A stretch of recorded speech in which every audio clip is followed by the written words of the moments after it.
Menteri Sarkar uba Kermenshela, ulapan pau ba uslap ulapan thud ya gajing Maramot ya ke Surok ba National Highway 6, bat gajing bom lasha jengkipat ba kalanang bu jing shushu.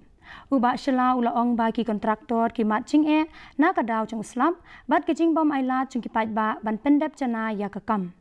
Kumban syupenkan mau, kayeng kasri Mekhalia High Court, kalak hukum badai ban Maramot no mardor ya kani ke Surok, bat kabut din ru ya kejing ya jong kejing trei Maramot. Yes, when it comes to the traveler, it is a concern for all of us. It's really difficult for them. But I cannot blame also even the contractor, because as of now we have seen in East Chadia Hills, most of the road are cemented.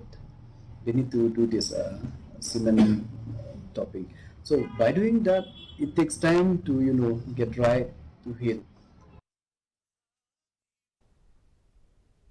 Kaseng KSU West KHASI Hills Unit